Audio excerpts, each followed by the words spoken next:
How many times have we said this? Now we are people of a certain age. I can't remember what I had for breakfast, yet I can remember so much from 50 years ago. Particularly those embarrassing moments, let's say perhaps in the 60s, 70s, or even the 1980s, as we were growing up through our teenage years. It's like it happened yesterday, remembered in perfect detail. That's what today's conversation in this video is about, and I wonder if much has changed when we were kids to today, with our awkward moments, whether they are still relevant. I guess some have disappeared, whilst others continue on a different level with the introduction of social media and immediate photo snapping, and society has changed too. Or has it? Let's go to some embarrassing moments that we remember so well. We have all tripped, lost our footing whilst walking down the pavement, looked around to see if anybody's looking. And as kids in company, you knew you had an audience of laughter and you laughed with them, or you indeed tried to. As adults, we just feel pretty silly, although we do get asked if we're okay today, particularly if you're 4. Now, am I being judgmental when I imagine that today someone would whip out their phone, video it, and bang it on social media? Now, going back, for kids that were very poor like our family, mother would drag you into a charity shop or a jumble sale and buy what they thought that you'd look nice in for school or Sunday best, and you just hoped and hoped that no one from your class would see you. You dreaded being caught out wearing that clothing item at school for someone to make you feel small for wearing secondhand clothes. We didn't have words such as vintage or pre-loved in those days. It was just secondhand, and it was embarrassing, but pretty much unjust.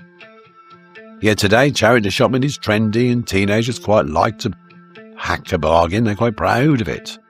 Stigma has changed for the better, and to be honest, personally, although I hated them, I do miss those jumble sales today. And we're still talking about clothes when your mother is saying, it's big on you now, but you will grow into it when you get something new. Problem is that you wore it out before you actually grew into that coat that cloaked you to your ankles, or those shoes that were so loose that flopped onto the pavement before you actually put your foot down on the ground. And those like myself, as long as it was the right colour, parents would pass it off as part of school uniform, and that for us kids would never do. And remember those non-uniform days where we're allowed to wear what you like? Well, the posh kids had the opportunity to show off, didn't they? And talking about schools, that queue at school when it was time to see the nurse. There was no warning, and in those days, the nurse meant nits. The knit nurse, checking your hair whilst you prayed that nothing was going to be found. And in those days, we had longer hair, especially in the 1970s, so it seemed to take an age for them to give you the all clear. Remember those awful knit combs that felt like your hair was being dragged out by the roots, as mother would scrape along every strand, and if you had curly hair, trust me, it was torture. I wonder if they still sell those today. Teachers were quite rude about hair, now we think about it. I can remember them shouting at the kids in front of the whole class, get your hair cut, or even get your shoes polished. Today I imagine kids are taken to one side and spoken to more privately about personal things. But I remember the PT or the PE instructors being the loudest for some reason. It was like they were an army corporal, and we were on some sort of military parade. Are you ready? And being called out or shouted at by our surnames only. Then being asked to read out loud in front of the class. Oh God, I used to be a bag of nerves. Particularly being dyslexic.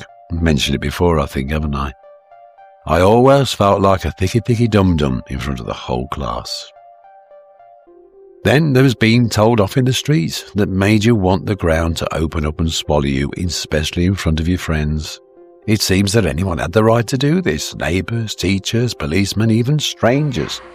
But you took it on the chin after your red face had cooled down and your mates had stopped giggling. Now I wonder today if that happens. But it wasn't a bad thing. Being corrected was all part of growing into a decent adult, even though we were at the time secretly raging. but we were told to respect the police and trust them, and accepted that we did get the odd ticking off by our local bobby. And personally, I still feel the same. Teenage years, or should I say, teenage spot years and voice breaking, getting chucked out of the choir because your voice had changed. This was the start of the sense that our bodies were changing and that we were growing up. It was a scary time that no one talked about, especially lads. Girls too, but they did have the Jackie magazine for some help. But it was an era of being not comfortable talking to parents about it. Like the first time you maybe needed a shave, or being able to understand things that you saw on the TV that you didn't want your parents to know that you did understand. We lived in a more conservative world back then, and the facts of life, or the birds and the bees, were pretty much taboo. And you learnt it from your mates, or those embarrassing lessons at school from that teacher that had taken you for maths or geography before you began your road to puberty. I hate that word, it sounds so clinical. The permissive society, as it was called back then, only seemed to be talked about on comedy programmes or shunned on chat shows with the likes of Mary Whitehouse. I'd hoped things today are, let's say, more enlightened, but as a lad I think we got off a lot more lightly than the girls. Then there were the notes passed around the classroom that you'd plucked up the courage to write on it and ask somebody out because you were too scared to ask them outright. Were we absolutely mad, writing it down and expecting the person you'd passed it on to not to open or read, and to ensure it got to its destination without anybody else looking at it en route? Weren't we naive?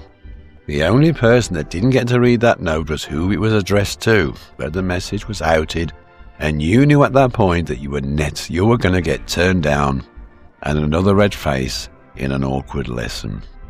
But somehow the teacher would end up with it. She'd end up with that note, take it off that pupil who would quite happily hand it over to the teacher and stated, "This isn't my note, miss or sir." And you rather hoped, and it often happened, that that note was just thrown into the bin by the teacher. But not all would do that, would they? One or two would have to read it out in front of everyone. And the only way to get out of that awful feeling was to be excused to go to the toilet. Talking about toilets at school, do you remember those cruel teachers that would refuse you a personal needs relief? And they say, "Oh, you should have gone before class." Well, that could have led to another embarrassing moment, couldn't it? I'm pretty sure all this doesn't happen today. I think teachers are more mindful of well-being and helping kids to build confidence. School photos.